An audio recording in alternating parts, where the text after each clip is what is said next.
Bismillah, alhamdulillah, wassalatu wassalamu ala rasulillah sayyidina maulana Muhammad bin Abdullah wa ala alihi wa sahbihi wa la hawla wa la quwwata illa billah. Qala man Nawawi rahimahullah fi qawli Rasulullah sallallahu anhu qala Rasulullah sallallahu alaihi wasallam la tahasadu wa la tanajashu wa la tabaghadu wa la tadabaru wa la yabi' ba'dukum ala bai'i ba'din wa kunu ibadallahi ikhwana. Al-muslimu akhul muslim لا يظلمه ولا يحقره ولا يخذله. التقوى ها هنا. ويشير إلى صدره 3 مرات. بحسب امرئ من الشر أن يحقر أخاه المسلم. كل المسلم على المسلم حرام دمه وماله وعرضه. رواه مسلم. النجاش أن يزيد في ثمن سلعة ينادى عليها في السوق ونحوه ولا رغبة له في شرائها بل يقصد أن يغر غيره وهذا حرام. والتدابر أن يعرض عن الإنسان ويهجره ويجعله كالشيء الذي وراء الظهر والدبر إلى آخر ما قال رضي الله عنه وأرضاه. الحمد لله رب العالمين والصلاة والسلام على النور المبين سيدنا ومولانا محمد وعلى آله وصحبه أجمعين. أما بعد، وبالسند المسلم في كتاب رياض الصالحين قال عن أبي هريرة رضي الله تعالى عنه قال رسول الله صلى الله عليه وآله وسلم لا تحاسدوا ولا تناجشوا ولا تباغضوا ولا تدابروا ولا يبيع بعضكم على بيع بعض. في هذا الحديث النبي محمد صلى الله عليه وآله وسلم نهى أمته عن أسباب التي تضعف الإيمان، عن أسباب الحالقة، فأوضحها في حديث آخر وقال لا أقول حالقة الشعر بل حالقة الدين.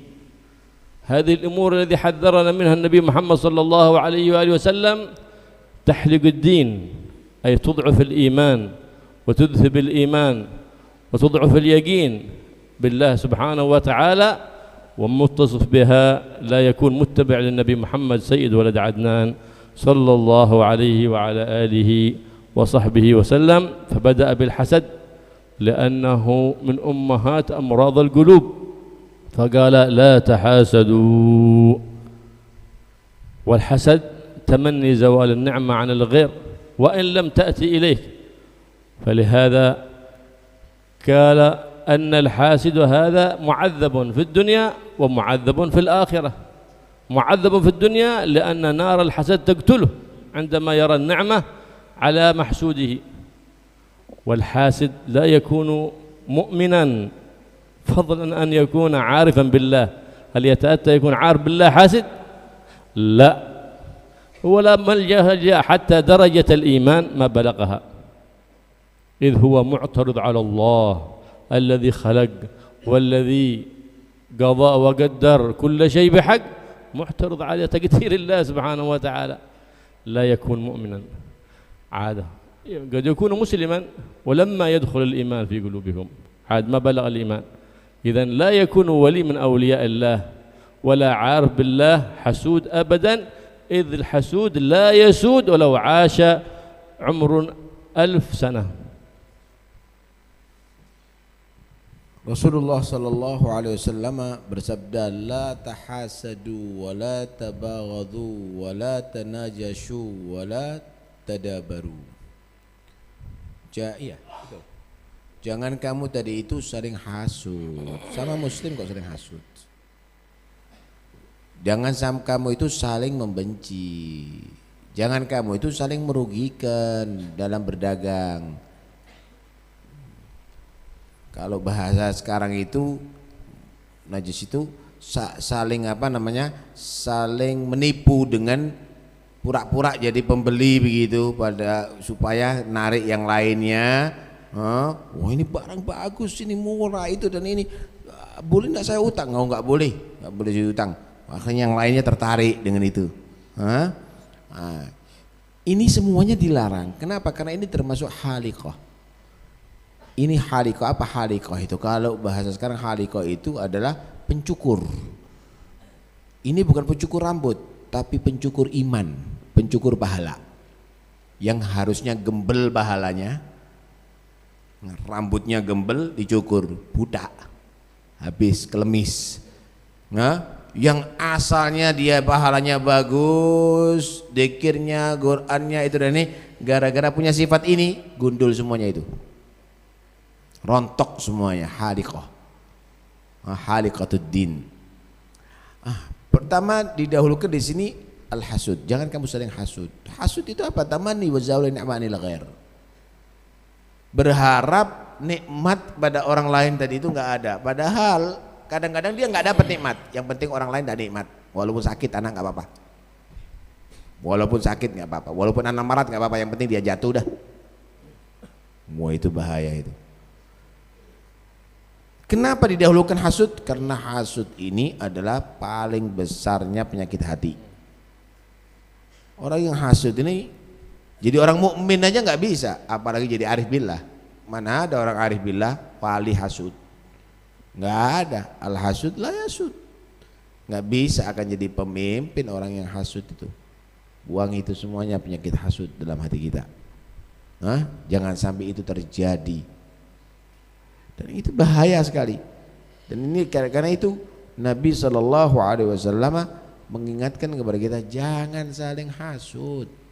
Nggak pantas orang yang beriman, yang ngaku muslim bisa, tapi kalau jadi orang beriman, walamma yadkhulul iman fi qulubihim, mungkin dia bisa ngaku seorang muslim, tapi untuk jadi mukmin kalau punya penyakit hasud ya repot, itu nggak bisa itu.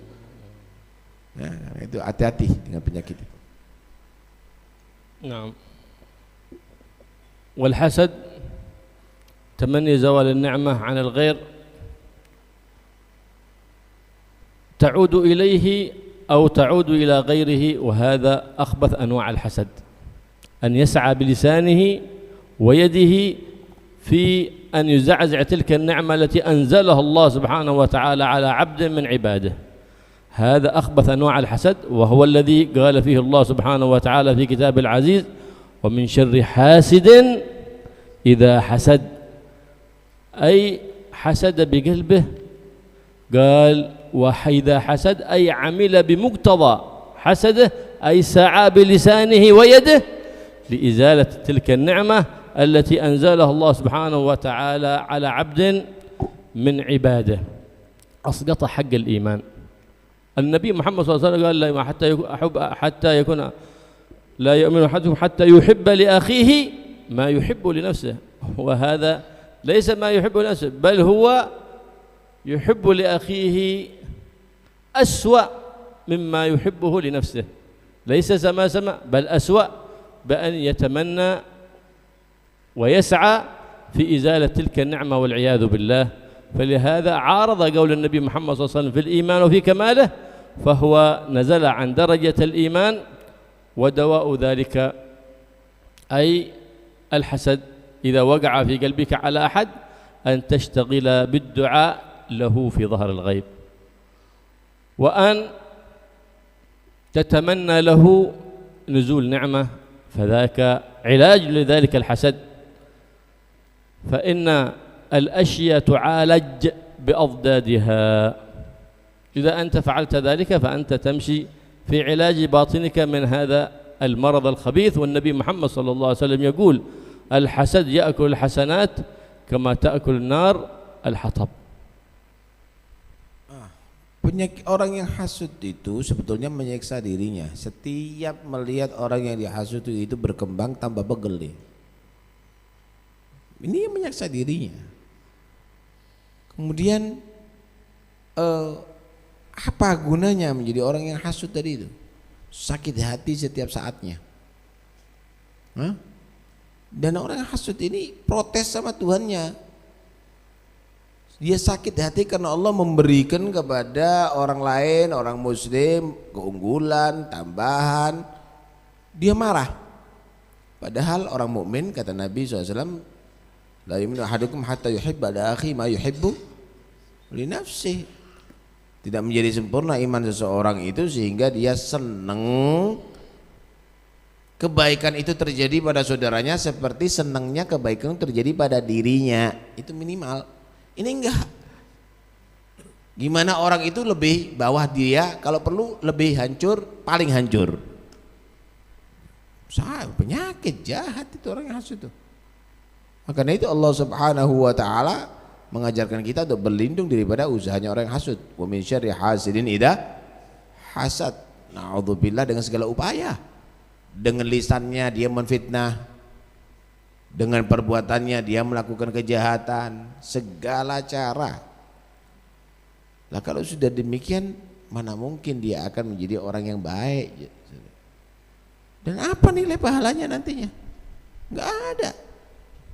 Dia pernah begitu, dia pernah umroh, dia pernah haji, dia pernah ngajar, dia pernah dakwah, tapi hasud percuma. Al hasad ya'kulul hasanat kama ta'kulun narul hatab.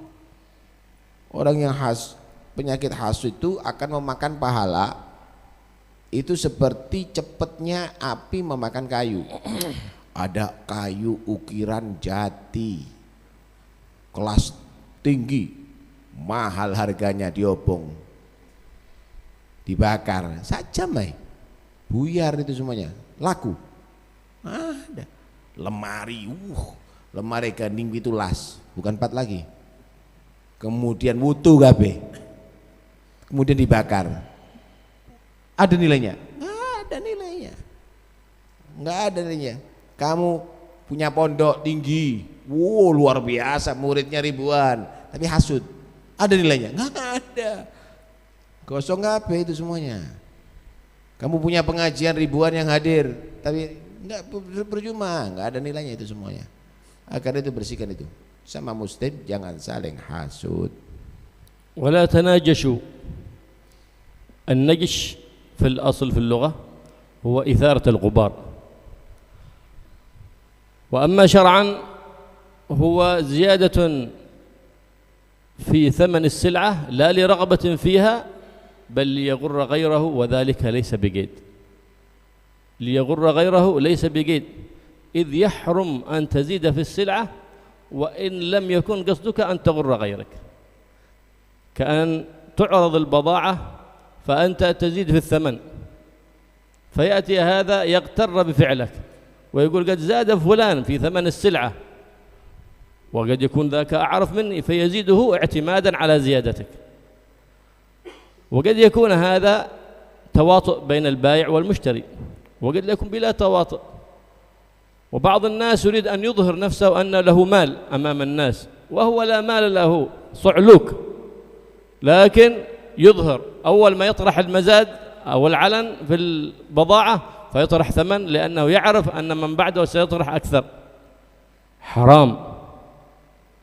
أو لا ليغر غيره، لكن اتخذها هواية، كلما عرضت بضاعة أو ذهب إلى سيارة أو موبايل أو ميبل أو موبايل فيطرح ثمن عليه من أجل أن يقول الناس هذا يريد أن يشتري، فيعرف أن غيره بيطلع في الثمن أكثر. حرام. ليغر غيره ليس بجيد. زيادتك وإن ذكرها الفقهاء، وزيادتك في السلعة لا لرغبة فيها حرام، لأن إثارة غبار، سترت الحقيقة عن الناس. المراد من قول النبي محمد صلى الله عليه وآله وسلم لا تناجشوا، المراد من ذلك أي لا يمكر بعضكم ببعض، أي لا يغش بعضكم بعض. النجش مثال فقط، ليس المراد هو كل الخديعة كل المكر، لا، أي ولا يحيق المكر السيء إلا بأهله. نهانا عن كل ما يضر المسلم أخوه المسلم، أي لا يحل أن تمكر بأحد ممن لا يحل المكر به، ولا يحل المكر بأحد من أهل لا إله إلا الله أو من أهل الذمة وإن كانوا كفار، إلا إذا كان كافر حربي، هنا أحل الله لك المكر به، إذ النبي محمد صلى الله عليه وسلم يقول الحرب خدعة. Kemudian Nabi menyatakan wala tanajasyu. Tanajasyu itu kalau bahasa sekarang ini ngebom harga, ya, ngebom harga, ya, supaya orang kejerumus dengan dia pura-pura semangat untuk beli barang ini, tapi tujuannya supaya orang itu senang kepada barang barang itu. Ya untuk menipu atau bukan untuk menipu nggak boleh. Kalau anda nggak serius jangan. Ya, udah kasihkan saya 60 juta, tapi saya tunggu duit tanah cair ya, padahal goro. Padahal itu adalah bohong. Akhirnya orang itu minta harga 60 juta, yang lainnya akhirnya 60 juta. Ya wis tak apa-apa wis, saya beli wis. Padahal nggak taunya 5 juta mean harganya misalnya. Akhirnya orang banyak ketipu dengan model demikian. Dan itu banyak terjadi. Maklar itu kadang-kadang model begitu dibayar itu. Cumbi model begitu tuh dibayar. Boleh tanya nggak boleh. Orang muslim jangan digituin. Sama orang kafir dhimmi aja nggak boleh. Sama kafir dhimmi aja nggak boleh. Yang dimaksud di sini udahlah, sesama muslim saling membantu, saling menguntungkan, saling cinta, saling membantu. Begitu seharusnya, bukan saling menghancurkan, saling menjerumuskan. فهنا حذرنا من معصية قلبية ومعصية في الجوارح وهي النجش والمكر والخديعة. ثم قال ولا تباغضوا، أي لا يتسبب أحدكم في إيقاع البغض في نفسه وبين غيره أو بين الناس. فالذي يقع في هذا النمام ينقل كلام إلى ناس حتى يفتن بين جماعات أو بين مؤسسات أو بين أفراد. هذا النمام لهذا قال لا يكون ذاك إلا من الزنا والعياذ بالله. عتل بعد ذلك زنيم. حذرنا النبي محمد صلى الله عليه وآله وسلم من هذه المعصية الخبيثة، وكل من يتسبب فيها فإنه لا إيمان له. من أحب لله، قال صلى الله عليه وسلم من أحب لله وأبغض لله وأعطى لله فقد استكمل الإيمان، ومن لا فهو لا زال في مرتبة الإسلام. Kemudian juga masalah hati, jangan sampai saling membenci gitu. Jangan saling sampai membenci sesama muslim ini, jangan sampai saling membenci. Ini masalah hati. Kalau najis tadi itu dalam ucapan, dalam pekerjaan ya. Ini dia antara hati aja jangan saling benci. Ya, tarahumlah antara kaum muslimin, saling rahmat, begitu seharusnya. Nah, ketika kaum muslimin itu sudah saling membenci, apanya yang akan bisa nikmat dalam kehidupan bermasyarakat? Enggak bisa nikmat dalam kehidupan bermasyarakat tadi itu. Saling menipu misalnya, enggak ada saling percaya, enggak ada saling membantu. Apa kenikmatan itu dalam masyarakat tadi itu? Karena itu dasari semuanya tadi itu kebencian karena Allah, cinta juga karena Allah. Man ahabba lillah wa abghadha lillah wa a'ta lillah wa mana'a lillah faqad istakmalal iman. Orang itu kalau cinta karena Allah, benci karena Allah, ngasih karena Allah, enggak ngasih juga karena Allah. Cuma ya apa enggak ngasih karena Allah? Ada 17 Agustus dibuat untuk joget-jogetan, enggak ngasih dia, enggak mau nyumbang karena Allah. Kalau sudah demikian sempurna imannya. Bukan enggak enak perasaan dan takut nanti itu dan ini karena Allah, maka akan sempurna iman seseorang dari itu. Begitu seharusnya yang harus pada seseorang, bukan kebencian tadi itu dirawat dalam hati sesama muslim lagi. Masya Allah. قال ولا تباغضوا ولا تدابروا، يغني البغض عن التدابر؟ قال لا، قد يبغض الإنسان لكن يبغض هذا لعلة من العلل، لكن يقوم بحقه إذا وقع في أزمة، وقع في ضيق، ظلم من غيره، قام بمساعدته ونصرته. قال هذا بغض لكن لم يتدابر. فالتدابر ليس يلزم من التباغض، وأخبث شيء أن يكون هناك تباغض وتدابر أي إعراض وهجر. لهذا نهى النبي محمد صلى الله عليه وسلم أن يهجر المسلم أخاه المسلم 3 أيام لغير عذر شرعي. حرام التدابر، حرام. أو يتجاهل. معنى التدابر التجاهل. ترى أخوك المسلم وقع في مصيبة، وقع في ظلم، وأنت من جماعة الباماسيبي من جماعة الباماسيبي يمر عليه ماسيبي. هذول جماعة الباماسيبي ليس في قلوبهم إيمان ولما يدخل الإيمان في قلوبهم. Wala tadabaru. Tadabaru ini jangan kamu itu saling apa ya? Saling bertentangan gitu. Atau kalau bahasa sekarang enggak mau ngereken, enggak mau peduli.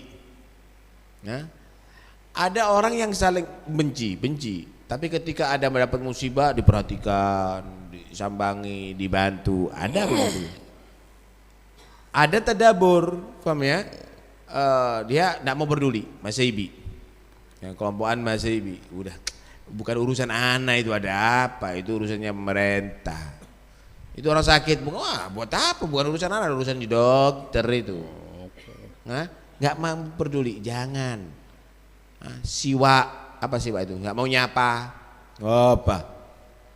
Nah, siapa? Dia siapa?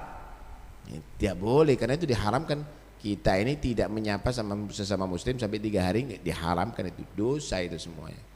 Nah, ini hal-hal yang demikian ini bagaimana Nabi SAW mengajarkan kita untuk sikap bermasyarakat, saling menyapa, saling peduli, saling perhatian, saling membantu. Begitu seorang muslim dari itu. Wala tadabaru. Jangan muslim itu hidup sendiri-sendiri begini. Nah, udah saling membenci kemudian nggak ada saling peduli. Ya kapan kuatnya kita, kapan menangnya kalau sudah model demikian. قال ولا يبيع بعضكم على بيع بعض أي لا يدخل مضرة على أحد. البيع مثال نهى رسول الله صلى الله عليه وسلم أن يبيع أحد على، ما معنى البيع على بيع البعض؟ أي أنك إذا اشترى أحد سلعة ثم قبل لزوم البيع تأتي للمشتري تقول له في زمن الخيار افسخ، أنا بأبيعك نفس البضاعة هذه ميدي إن جرمن، ميدي إن نفسه بنفس الثمن أو أقل منه في الثمن. حرام، لا يجوز ذلك. مثال ذلك الشراء على شراء أخيه، ورد أيضا عن النبي محمد صلى الله عليه وسلم نهى رسول الله صلى الله عليه وسلم عن الشراء على شراء أخيه، وهو أن تأتي للبائع وتقول له بعد البيع، بعد العقد وقبل لزوم البيع في زمن الخيار، وتقول له افسخ، أنا بأشتري منك البضاعة هذه الذي بعتها ب110 بأكثر أو بنفس الثمن. حرام، لأنك تجر مضر. في الحديث الآخر عن النبي محمد صلى الله عليه وسلم قال فإنكم إذا فعلتم ذلك تقاطعت أرحامكم، أي فصلتم، تسببتم في قطيعة الرحم وتسببتم في التقاطع والتدابر. بسبب ماذا؟ بسبب المكر في الخديعة.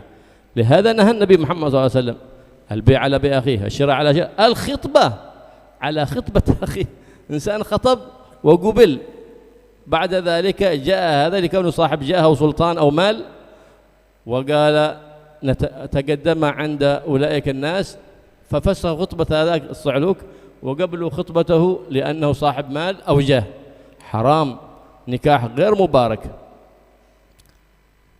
الخطبة على خطبة أخيه محرام، لكن إذا استأذنت من الخاطب أن تخطب فقال أذنت لك.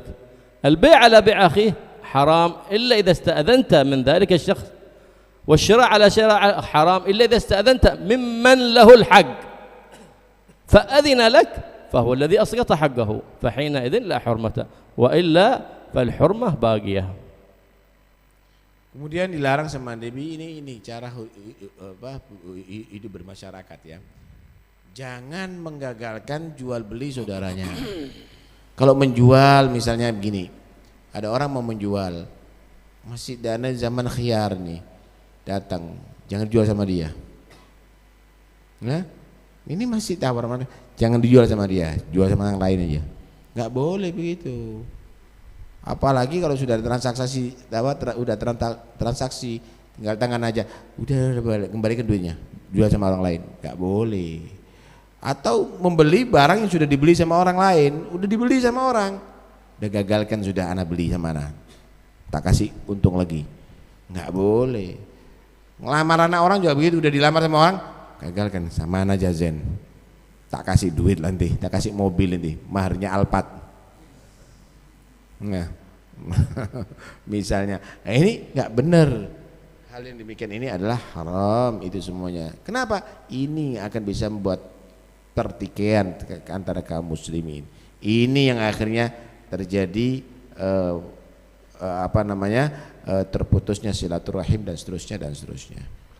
نعم على كل حال في مسألة هذه قال النبي صلى الله عليه وسلم وكونوا عباد الله إخوانا كأنه يقول لنا النبي محمد صلى الله عليه وسلم هذه الأمور الأمثلة التي ذكرتها لكم وما أشرت إليكم بالممثلة وكل مثال يشير إلى ما هو من جنسه إذا تركتم هذا حينئذ تكونون عباد الله إخوانا حينئذ تجتمع قلوبكم على الأخوة الإسلامية ما هو الاجتماع الأشباح مع تباغض الأرواح إذ انعدمت روح الإسلام وروح الإيمان في المؤمنين إذ دعوا إلى اجتماع الأشباح ولم تجتمع الأرواح لأنهم ما تركوا ما نهى النبي محمد صلى الله عليه وسلم عنه فقال إن فعلتم كنتم عباد الله إخوانا فإن لم تفعلوا خنتم عهدي وكنتم متباغضين متحاسدين فقد خنتم عهد الله وعهد حبيب الله محمد صلى الله عليه وسلم المسلم أخو المسلم لا يظلمه ولا يحقره ولا يخذ التقوى ها هنا التقوى ها هنا التقوى هنا يشير إلى قلبه النبي محمد صلى الله عليه وسلم ما قال التقوى في القلب التقوى في القلب لا ها هنا ليه لأن النهي بالإشارة أبلغ الدعوة بالإشارة أبلغ كان المشايخ رضي الله تعالى عنهم لا يأمرون طلبتهم بشيء إنما عيونهم تتكلم إشاراتهم تتكلم كان مريد يفهم الإشارة الشيخ يشير يفهم من يفهم إشارته هناك مريد الآن تصرح له بصريح العبارة ما يفهم فأن من لم يفهم الإشارة ما فهم صريح العبارة هذا المدرس مثال مدرس يوم الأربعاء بدأت الدروس في معهد سنية سلفية الساعة 9 في كل أربعاء أستاذ توفيق لم يأمر أحد بحضور المدرسة من مدرسي تلك المدرسة لكن في إشارة إلى أننا أخرت بداية الدروس إلى الساعة جم سنبلا لكي يحضر كل مدرس طلب بإشارة يحضر هذا المدرس ليستفيد إذا ما بغت البركة طلب الاستفادة لكن فينا المريد الذي يفهم الإشارة فمن لم يفهم الإشارة لم تفده صريح العبارة نسأل الله العافية والسلامة بحسب امرئ من الشر أن يحقر أخاه المسلم كل المسلم على المسلم حرام دمه وماله وعرضه أي كل أشياء المسلم تتعرض لها حرام لا يحل لك أن تتعرض لماله أو لعرضه ولا لشيء في جسد إلا بحق لا إله إلا الله محمد رسول الله صلى الله عليه وآله وسلم نسأل الله سبحانه وتعالى أن يحققنا بحقائق لا إله إلا الله ويعرفنا حقائق لا إله إلا الله ويرزقنا بمحبة حبيبنا محمد رسول الله وكمال الاتباع لحبيب الله محمد صلى الله عليه وآله وسلم ويخلينا عن أخلاق ذميمة ويحلينا بأخلاق حميد كريمة إنه على ما يشاء قدير بإجابة جدير وصلى الله على سيدنا محمد النبي الأمي وعلى آله وصحبه وسلم والحمد لله رب العالمين. Intinya itu adalah wa kunu ibadallahi ikhwana. Jadi hamba Allah bersaudara sesama muslim itu jadi bersaudara, jangan bermusuhan. Jangan saling membunuh, saling mencaci, saling menjatuhkan, saling memojokkan, saling ini apa? Hidup pun dalam begini wa kunu ibadallahi ikhwana. Intinya dibersaudarakan sama siapa sih? Sama Allah ini. Innamal mu'minuna ikhwah. Lah kamu ini berarti sudah mengkhianati Tuhan kamu. Mengkhianati Nabi kamu Muhammad sallallahu alaihi wasallam kalau sudah kamu itu tidak menjaga persaudaraan. Karena itu seorang muslim al-muslim akhul muslim. Orang muslim saudaranya orang muslim. Jangan ngaku ente seorang muslim tapi kalau kamu bermusuhan sesama muslim, jangan ngaku. Malu-maluin deh. Orang muslim kok siap tukaran deh sama orang muslim. Jangan ngaku muslim ente. Inti jangan ngaku seorang muslim kalau begitu. Al muslim akhul muslim. Bagaimana sikapnya? La yadlimu. Enggak boleh orang Islam menzalimi orang Islam. Wala yakhdhulu. Enggak boleh orang Islam menghina merendahkan sama muslim. Wala apa tadi? Yahqir. Wala yahqiru, tidak boleh menghinakan sesama muslim. Terus at-taqwa hahuna. Takwa itu di sini. Takwa itu di sini gitu. Takwa itu ada di sini. Artinya takwa itu di hati. Bukan minta senyum tapi hati ente penuh dengan kebencian, itu bukan takwa. Bukan dengan pakaian yang bagus tapi hati kamu penuh dengan hasud, bukan takwa nih. Bersihkan. At-taqwa hahuna di sini, bersihkan. Nabi tidak menyatakan takwa itu di hati. Enggak. Hahuna di sini isyarat itu cukup, orang Islam itu paham. At-taqwa hahuna itu berarti tak paham orang Islam. Orang Islam itu dengan isyarat itu paham sebenarnya. Contoh nih, contoh ada majelis ini, madras ini. Dibuka madras baca kitab itu dan ini, Anda datang ada ini. Cukup dengan isyarat cukup. Alhamdulillah. Enggak ada yang ngundang tapi datang semuanya. Kenapa? Anda seorang mukmin insyaallah. Kenapa? Dengan isyarat udah langsung paham. Enggak perlu didatangi, enggak perlu diomongi, langsung ngerti semuanya. Begitulah setiap kita kapan mendapatkan isyarat harus datang. Lain enggak dikandani saya. Ya, goblok kon. Ya sudah ada isyarat sudah kok.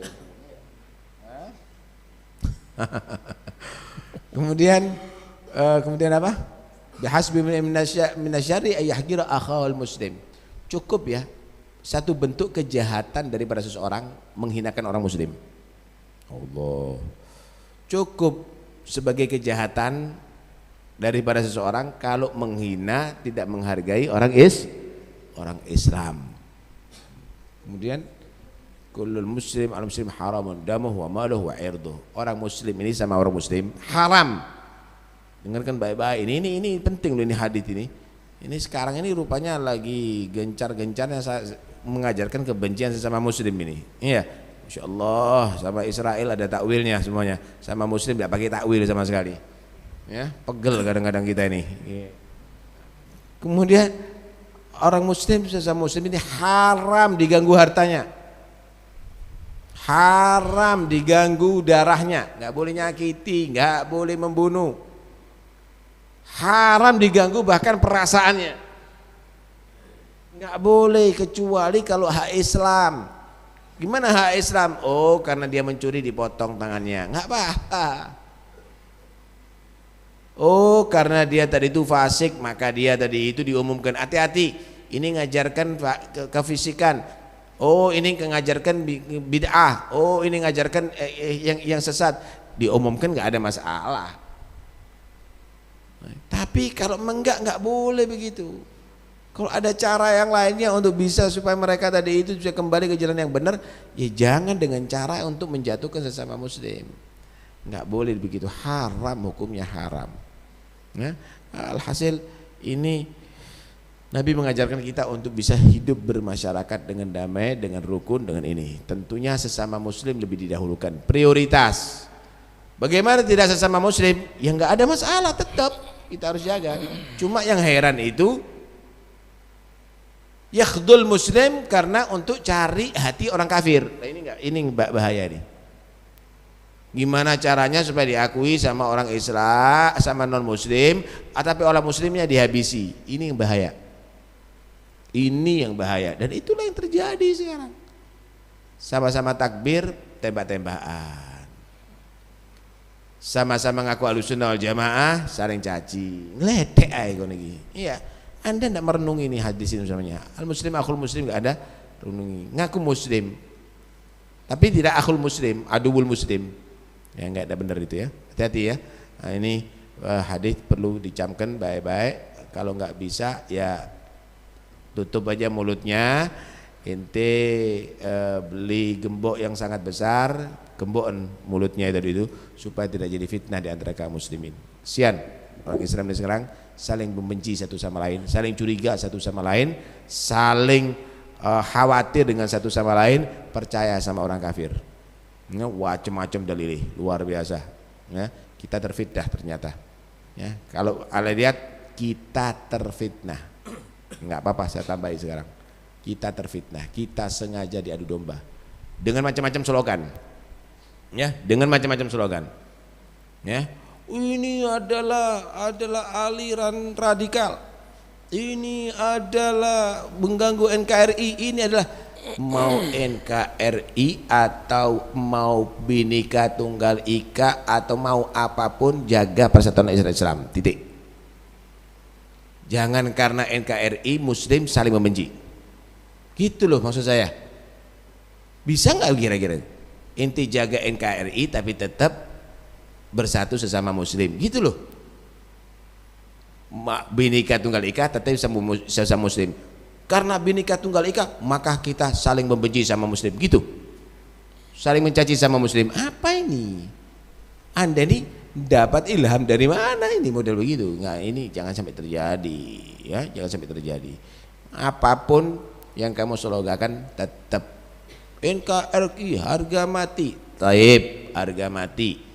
Tapi sama Muslim nggak boleh saling membenci, nggak boleh saling hasut, nggak boleh saling tidak menyapa, bersatu dan bersatu, gitu. Nikmat jadinya kita ini sama Muslim, gitu. Insya Allah, mudah-mudahan Insya Allah Muslimin ini sadar semuanya. Prihatin sekali. Ya, anak nggak prihatin sama orang yang lain-lain itu, nggak prihatin. Anak prihatin sama Muslim ini. Iki opo-opoan model koyo ngene ini. Seakan-akan kita ini mau perang sesama kita ini. Nggak ada apa-apa. Sebetulnya nggak ada apa-apa. Kita ini mau digoblok-goblok ini sama ini semuanya nih, orang-orang yang berkepentingan. Ini 5 tahun sekali kok ini. Ini 5 tahun sekali. Inti dikilening ini itu setiap 5 tahun sekali. Mari udah direken kon. Bentar lagi nggak direken nanti semuanya. Ini 5 tahun sekali. Bentar lagi nggak ada ngereken tahu. Nggak ada ngereken yang sakit. Bentar lagi, sekarang aja perhatian sama yang sakit, perhatian sama jalan, perhatian. Mari ngono nggak direken kon. Itu sudah bahasanya mereka itu bertahun-tahun. Karena itu yang kita harapkan tetap aja sama Muslim harus bersatu insyaallah. Amin. Amin. Ini ada tamu alhamdulillah dari Hadramaut. Ini ahli qasidah semuanya nih. Yang qasidah biar mereka semuanya.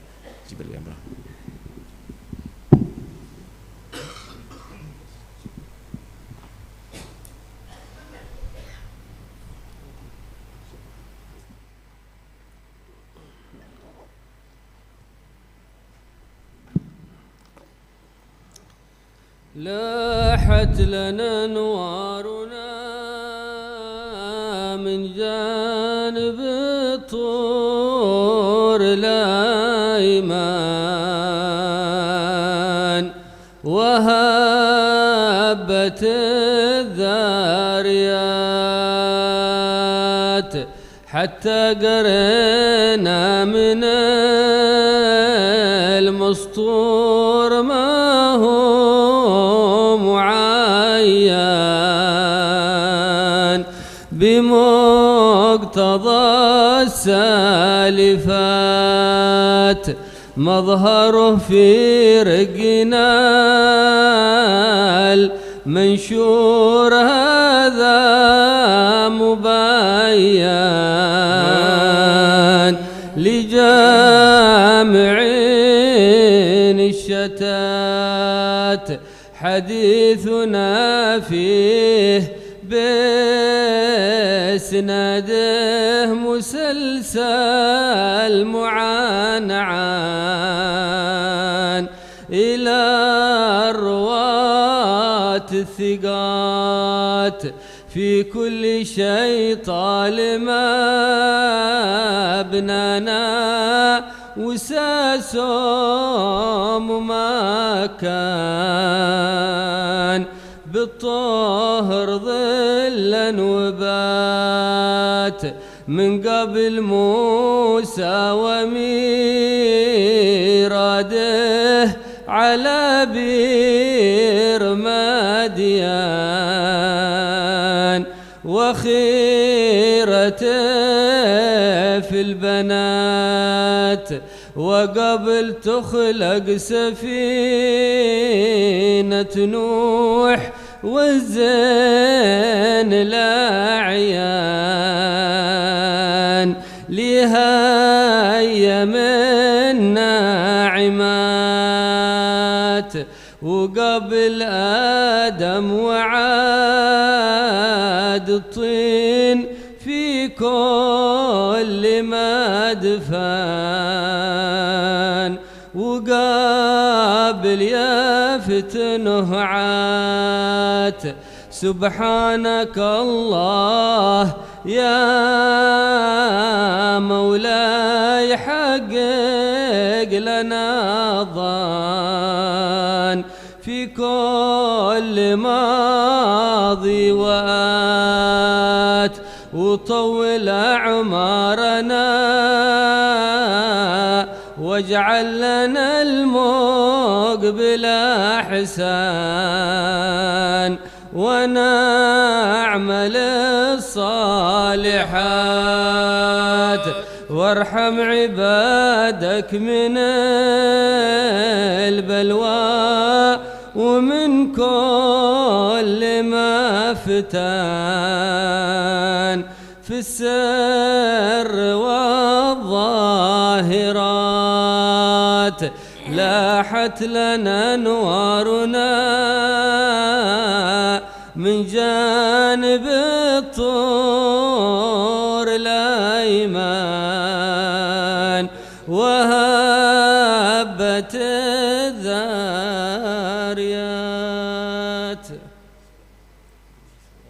اللهم صل أفضل صلاة على سعد مخلوقاتك وعلى آله وصحبه وسلم امداد كلماتك كلما ذكرك وذكر الذاكرون وغفل عن ذكرك وذكره الغافلون. اللهم صل أفضل صلاة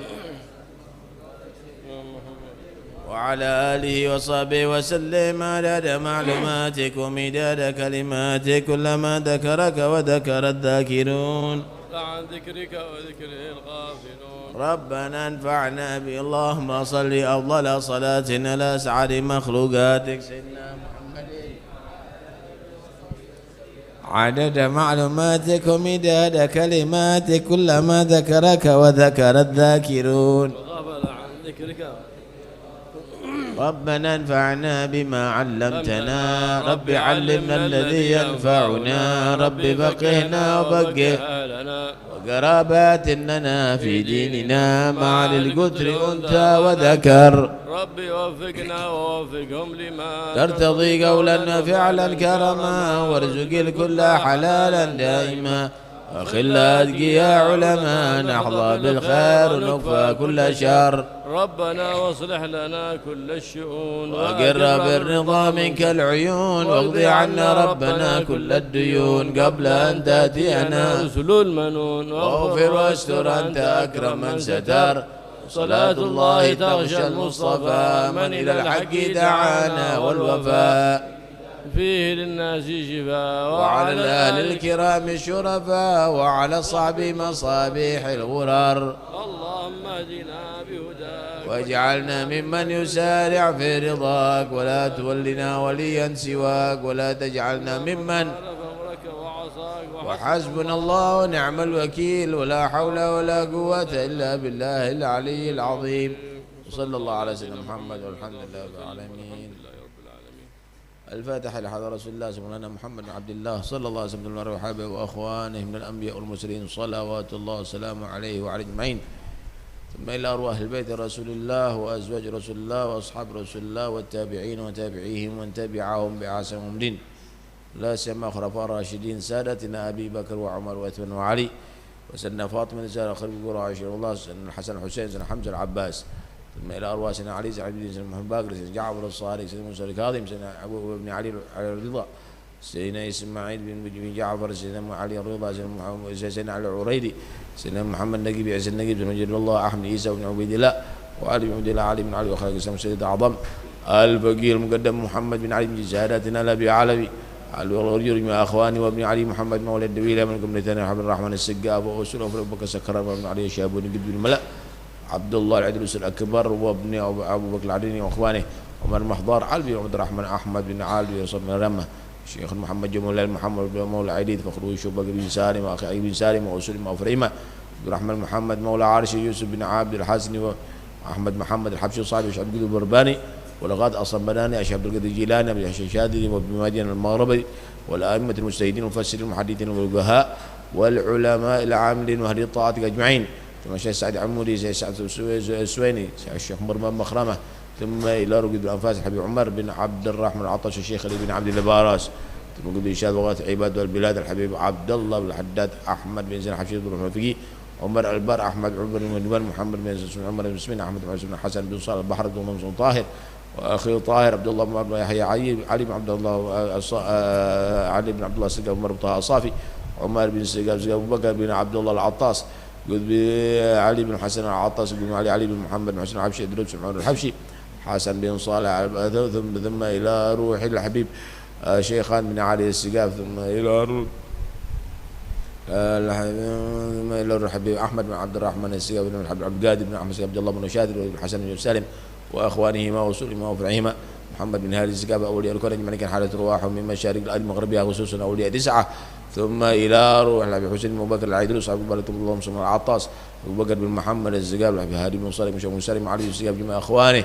ثم إلى رصاع بن الحضر المقام الحبيب جعفر السقاف وأصولهما وفرعهم، مصنف الكتب الإمام النووي والإمام السيوطي والمحلي وزين الدين المرباري من الأرواح والدين والديكم وأمواتنا وأمواتكم وأموات المسلمين، ومشرف بهور كرامة ومشرقها بنية مشربها بنية وشقيد التوحيد بوالدينا وأوليكم وأمواتنا وأمواتكم وأموات المسلمين، أن الله تقى شرمافهم وبركاتهم وأسرارهم وأنوارهم، ويصلحنا وأن الله يصلحنا أولاد السادة العالمية، ويصلح العباد والبلاد، ويصلح من يفصل عليهم صلاح الإسلام والمسلمين، ويهدينا وإياهم أجمعين، ويكفينا وإياهم شر مصائب الدنيا والدين، ويجعلنا واكتبنا وإياكم من المتحابين في الله المتعافين من الزوج في الله، ورزقنا إياكم كامل المحبة والمتابعة لرسول الله صلى الله عليه وسلم ظاهرا وباطنا، ويغفر الذنوب والسعي ويفرج الكروب ويصلح القلوب، ويقضي كل الحاجة المدروب جل حبيب المحبوب، وأن الله سبحانه وتعالى علينا وعلى المسلمين الإيمان الإسلام، يحيينا عليهم وتوفانا عليهم وبعد عمر طويل في طاعة والعافية، ويهدينا هدي أولادنا، اجعلنا بهم موفقين هادين المهتدين غير الضالين ولا مضلين، وفتحنا علينا وعليهم وعلى طلاب العلم فتوح عارفين، فقنا ويوم زويل لدينا ويوم سبيل، وأن الله سبحانه وتعالى ويكتبنا وإياكم من المحبين لحبيبنا محمد صلى الله عليه وسلم وحبوبنا عنده، ويحيينا على محبته ويميتنا على محبته، ويحشرنا أيام القيامة في زمرته مع النبيين والصديقين والشهداء والصالحين، وعلى هدينا يكون صالحا، ومن والسلف والآباء، ومن والصالحون، ومن وصاحب الوقت وإمام الزمن في مثل الساعة مناسبة نويناه، وما قصدنا وطلب طلبنا وإلى حضرة النبي محمد صلى الله عليه وسلم. فاتحة. بسم الله. آمين. الحمد لله صلى وسلم على سيدنا محمد. الحمد لله رب العالمين. يا حياكم.